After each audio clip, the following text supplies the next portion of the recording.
Okay, ఇప్పుడు మనం నేర్చుకోబోయే ఫంక్షన్ పేరు cot inverse x. Y equals to cot inverse x. Cot inverse x తెలియాలంటే ఫస్ట్ కాట్ ఎక్స్ గురించి కొంచెం ఐడియా ఉండాలి. కాట్ ఎక్స్ ఏమవుద్ది? Y equals to cot x that equals to cos x by sine x. Cot x అంటే cos x by sine x అని తెలిసి. So దీని domain ఏమవుద్ది? సింపుల్గా చెప్పాలంటే సైన్ ఎక్స్ 0 కావద్దు, అప్పుడే ఇది రియల్ ఫంక్షన్ అవుతుంది, డిఫైన్డ్ ఫంక్షన్ అవుతుంది. ఎందుకంటే సైన్ ఎక్స్ 0 అయితే 1/0 అన్డిఫైన్డ్ అవుతుంది. సో డొమైన్ నుంచి సైన్ ఎక్స్ ఎక్కడెక్కడైతే 0 అవుతుందో అది తీసేస్తాం. అదే ఆర్ మైనస్ ఎన్పై. సైన్ ఎక్స్ అనేది ఎన్పై దగ్గర 0 అవుతుంది, ఆల్ ద ఎన్పైస్ దగ్గర. సో డొమైన్ నుంచి అది ఆర్ నుంచి అది తీసేస్తాం, ఆర్ మైనస్ ఎన్పై. అదే మనకు రిక్వైర్డ్ డొమైన్, కావాల్సిన డొమైన్ అదే. రేంజ్ ఏమవుతుంది? -∞ టు ఇన్ఫినిటీ అవుతుంది. గ్రాఫ్ ఇలా ఉంటుంది యాక్చువల్గా, -∞ టు ఇన్ఫినిటీ ఉంటుంది. ఇక్కడ సింపుల్గా గ్రాఫ్ అబ్జర్వ్ చేస్తే తెలిసేది ఏంది? యాక్చువల్లీ ఇట్లా ఈ లిమిట్స్ అన్నీ కూడా ఇంకా వస్తూ ఉంటాయి. ఇలా సేమ్ పార్ట్ రిపీట్ అవుతుంది with a period of pi, అది తెలిసే మనకి. So with vertical asymptotes at all n pis. Vertical asymptotes n pis దగ్గర ఉంటాయి, 0, π, -π, 2π, -2π ఇలా. హారిజాంటల్ లైన్ గీస్తే ఇది 1 1 అవ్వదు, తెలిసిపోతుంది. చాలా పాయింట్స్ దగ్గర మినీ 1 అవుతుంది, ఇంటర్సెక్ట్ చేస్తూ ఉంటుంది. చాలా పాయింట్స్ దగ్గర ఇంటర్సెక్ట్ చేస్తూ ఉంటుంది కాబట్టి ఖచ్చితంగా 1 1 అవ్వదు, మినీ 1. సో బట్ మనం 1 1 చేయాలి, దీన్ని 1 1 చేయాలి కాబట్టి ఏం చేస్తామంటే మనం ఏదో ఒక డొమైన్ని తీసుకుంటాం అన్నట్టు. ఫస్ట్ ఆఫ్ ఆల్ ఈ గ్రాఫ్ గురించి డిస్కస్ చేస్తే తెలుసు మనకు. కాట్ 0 ఏమైందో చూసుకుంటే cot 0 equals to cos 0 by sine 0. Sine 0 0 అవుతుంది, కాస్ 0 1 అవుతుంది, 1/0 ఇన్ఫినిటీ అవుతుంది. అంటే 0 దగ్గర ఇన్ఫినిటీకి అప్రోచ్ అవ్వాలి. సో 0 దగ్గర ఒక వర్టికల్ అసిమ్టోట్ వస్తుంది, 0కి అప్రోచ్ అవుతూ ఉంటుంది గ్రాఫ్. ఓకే, అది మాత్రం తెలిసింది మనకు. 0 to π/2 మధ్యలో ఏమవుద్ది గ్రాఫ్? 0 to π/2 మధ్యలో అంటే ఫస్ట్ క్వాడ్రంట్లో ఉంటుంది కాట్ ఫస్ట్ క్వాడ్రంట్లో ఉన్నప్పుడు పాజిటివ్ అవుతుంది, నెగిటివ్ అవుతుంది, పాజిటివ్ అవుతుంది. ఆల్ పాజిటివ్ కాబట్టి ఫస్ట్ క్వాడ్రంట్లో పాజిటివ్ అవుతుంది. సో ఇలా వచ్చి మళ్ళీ కాట్ 90 ఏమైంది? Cos 90 by sine 90. కాస్ 90 0 కాబట్టి 0 బై ఎనీథింగ్ ఇస్ 0. సో 0 అవుద్ది. ఇలా వచ్చి ఇక్కడ 0కి టచ్ అయ్యి తర్వాత π/2 to π అంటే సెకండ్ క్వాడ్రంట్లో కాట్ నెగిటివ్ అవుతుంది కాబట్టి కిందికి వెళ్ళిపోతుంది నెగిటివ్ వాల్యూస్కి. మళ్ళీ కాట్ పై ఏమవుద్ది? కాట్ పై కూడా అన్డిఫైన్డ్ అవుతుంది, అది -∞ టెండ్ అవుతూ ఉంటుంది కిందికి, ఈ విధంగా. సో ఇలా ఉంటుంది అన్నట్టుగా. సేమ్ ఇది మళ్ళీ ఇక్కడ రిపీట్ అవుతుంది, ఇట్లా అంతా ఇలానే వస్తుంది. సో మనం ఈ మొత్తాన్ని క్లిప్ ఆఫ్ చేసేసి కొంచెం డొమైన్ మాత్రమే తీసుకోవాలి. ఫర్ ఎగ్జాంపుల్ మనం -π/2 to π/2 తీసుకోవచ్చా అంటే తీసుకోవచ్చు. -π/2 to π/2 తీసుకోవచ్చులే, కానీ ఇదంతా ఐడియల్ కాదన్నట్టు. కొన్ని ప్రాబ్లమ్స్ చేసేటప్పుడు కొంచెం ఇబ్బందిగా ఉంటుంది ఇది. సో ఏం చేస్తారంటే 0 to π అనేది తీసుకుంటారు. 0 to π అనేది తీసుకుంటే చాలా సింపుల్ ఉంటుంది అన్నట్టు, 0 to π. సో మనం డొమైన్ 0 to π తీసుకుంటాం. 0 to π తీసుకున్నప్పుడు ఆ రేంజ్ ఏమొస్తుంది మనకు? ఆర్ వస్తుంది ఆబ్వియస్లీ. ఇలా మొత్తం రేంజ్ వచ్చేటట్టే మనం తీసుకున్నాం డొమైన్ని. So I'm going to take the domain.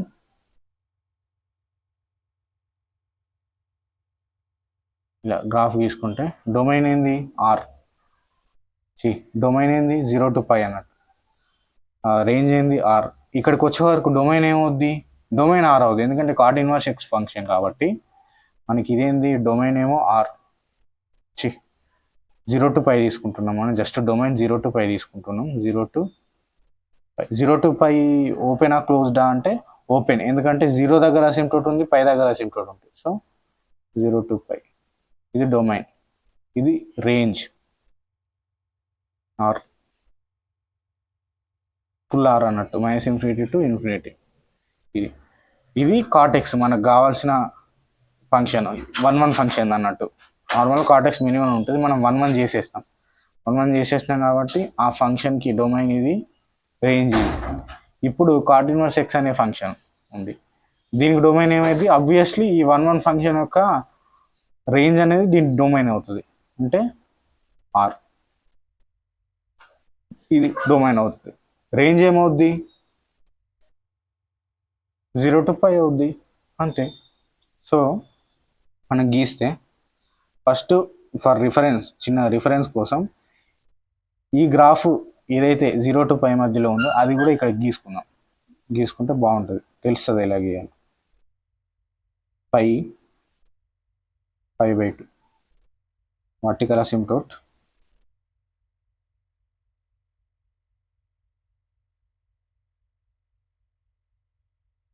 ఇలా ఉంటుంది గ్రాఫ్, రైట్.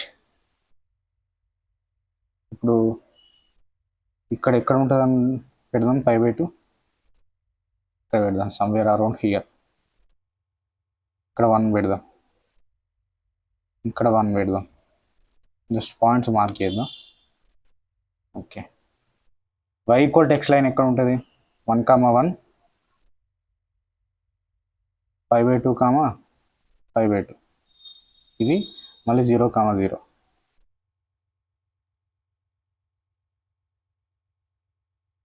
డొమైన్లో నెగిటివ్ ఉంటుందా అంటే మనకి ఉన్నది కాబట్టి r, ఇక్కడ π/2 పెట్టుకున్నాం, -π/2. లెఫ్ట్ హ్యాండ్ సైడ్ కదా, ఆరిజిన్కి లెఫ్ట్ సైడ్ కాబట్టి x యాక్సిస్ ఏమవుతుంది, నెగిటివ్ వాల్యూస్ ఉంటాయి. -1 పెట్టుకున్నాం ఇక్కడ, రైట్. ఈ విధంగా పెట్టుకుంటే ఇప్పుడు మనం గ్రాఫ్ తీసుకోవచ్చు. ఈ -1 ఇక్కడ పెట్టుకున్నాం కాబట్టి -1 ఇది, -π/2 ఇది. ఎందుకు 1, π/2 ఇలా పెడుతున్నా, 1 ఫస్ట్ పెట్టి π/2 తర్వాత ఎందుకు పెడుతున్నా ప్రతిసారి అంటే, 1 అంటే ఏంటి, నార్మల్ 1. π/2 అంటే ఏంది, ఈ నెంబర్స్లోకి కన్వర్ట్ చేసే π అంటే ఏంది, 3.14 తెలుసు మనకి. 3.14/2 ఏమవుద్ది, 3.14/2.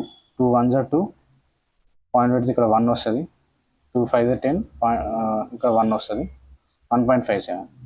1.57 కాబట్టి 1 కంటే ఎక్కువ ఉండాలి కాబట్టి అందుకనే కొంచెం ముందు పెడతాం π/2 మనం, రైట్. ఇక్కడ -1 to 1, -1 అనే పాయింట్, -π/2 to -π/2 ఇక్కడ తీసుకుంటే ఇలా మనం కలిపేసుకుంటే అన్ని పాయింట్స్ని కనెక్ట్ చేసేసుకుంటే, so whenever we connect these points, what is the type of graph that we would get,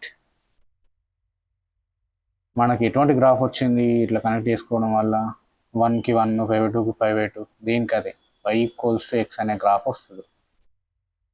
y = x అనే గ్రాఫ్ వచ్చినాక మనం ఇప్పుడు ఎలా గీయాలంటే, ఇప్పుడు నార్మల్గా ఇన్వర్స్ గ్రాఫ్ గీద్దాం, కాట్ ఇన్వర్స్. ఇది కాట్ ఎక్స్ గ్రాఫే, మనకు కావాల్సిన 1 ఫంక్షన్ అన్నట్టు.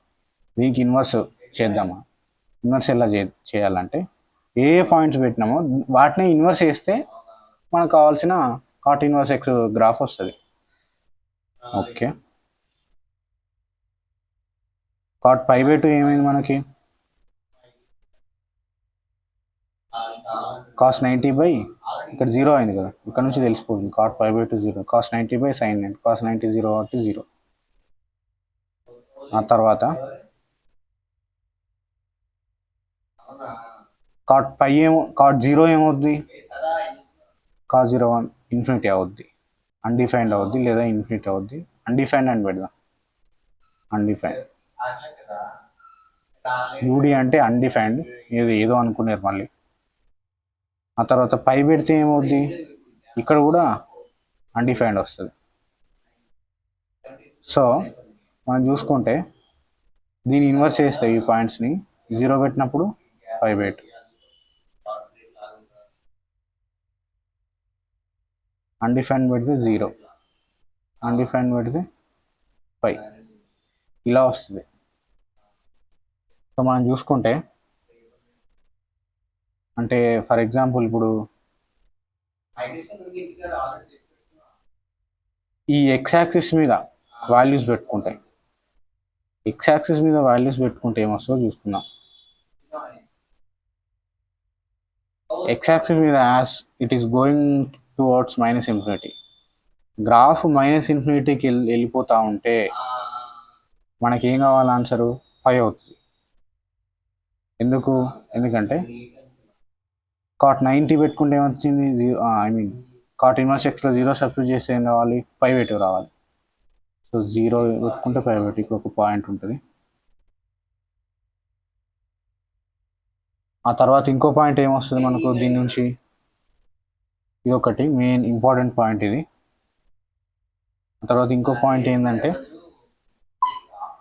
యాక్చువల్లీ ఇక్కడ నుంచి ఈ పాయింట్ అనేది సెంటర్ పాయింట్, ఇది చాలా ఇంపార్టెంట్ పాయింట్. సో దీని నుంచి ఎలా గీస్తాం గ్రాఫ్ అంటే ఇది y=x అనేది ఉంది. సో ఈ మన కాటెక్స్ వింగ్ ఏమో ఇది, కాటెక్స్ గ్రాఫ్ ఏమో ఇది. సో మనం చూసుకుంటే మనకి ఎక్కడెక్కడ ఉంది ఇక్కడ, ఐ మీన్ అసిమ్ప్టోట్స్ ఎక్కడ ఉంటాయి, ఆర్ ఇది డొమైన్ మొత్తం తీసుకోవచ్చు, ఇది మొత్తం డొమైనే. రేంజ్ ఏంది 0 to π మాత్రమే, 0 to π మాత్రమే వితౌట్ ఇంక్లూడింగ్ 0. సో హార్జాంటల్ అసిమ్ప్టోట్ ఉంటుంది 0 దగ్గర. ఎందుకు ఇదే 0 దగ్గర మన కార్టెక్స్ గ్రాఫ్కి వర్టికల్ అసిమ్ప్టోట్ ఉన్నది కాబట్టి ఇక్కడికి వచ్చేవరకు ఏమైంది హార్జాంటల్ అసిమ్ప్టోట్ అవుతుంది అంతే. తర్వాత పై దగ్గర ఏమి ఉండాలి, సమ్వేర్ అరౌండ్ హియర్ పై ఉంది అనుకుంటే పై దగ్గర ఏమి ఉండాలి మనకి ఇంకో హార్జాంటల్ అసిమ్ప్టోట్ ఉండాలి. ఎందుకంటే ఇక్కడ వర్టికల్ ఉంది కాబట్టి ఇవే ఇట్లా రొటేట్ అవుతాయి కాబట్టి మనకు ఆబ్వియస్లీ ఈ వర్టికల్ అసిమ్ప్టోట్స్ హార్జాంటల్ అసిమ్ప్టోట్స్గా మారుతాయి. సో ఇప్పుడు చూసుకుంటే as the graph tending to -∞, graph అనేది -∞కి వెళ్ళిపోతున్న కొద్దీ మనకు వాల్యూ ఏం కావాలనేది ఇక్కడ పాయింట్. ఏమొస్తుంది కాట్ ఆఫ్ -∞,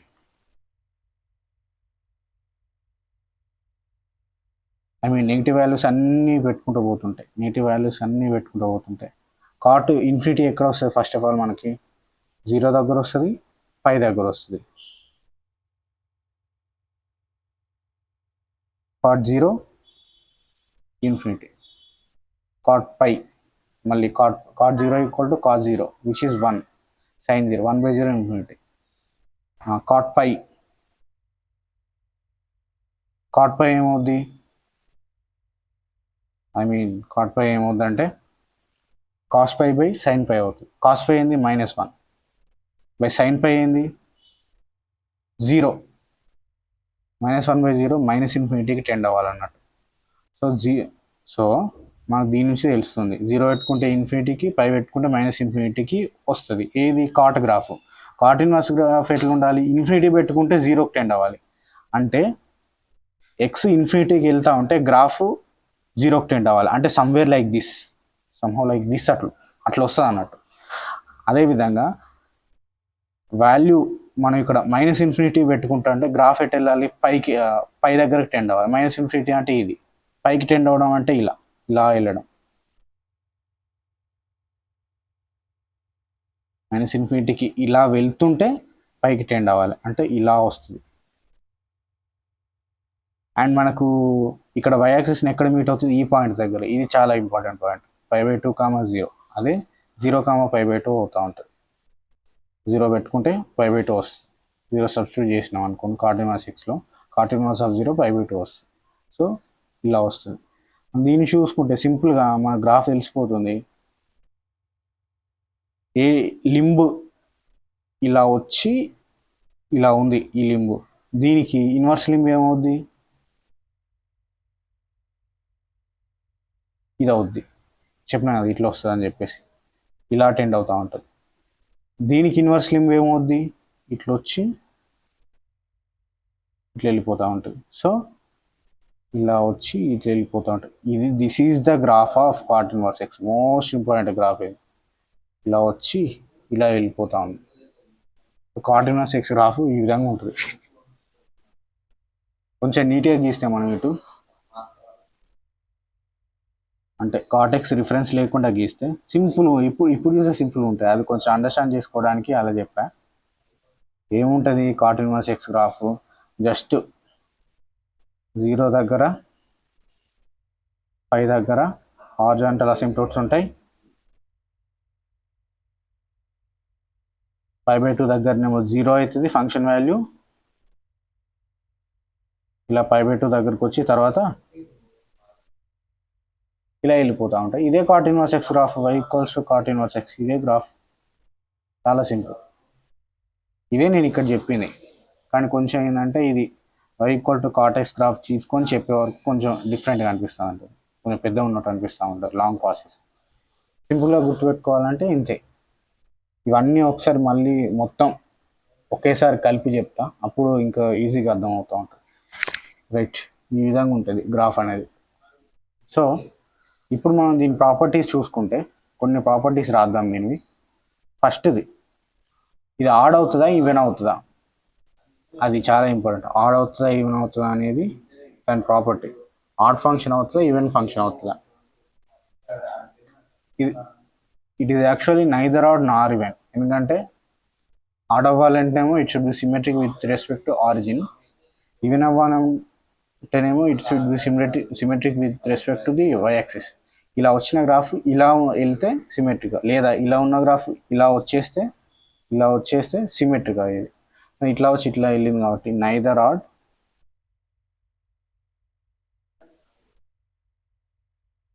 నార్ ఈవెన్ అన్నట్టు. సో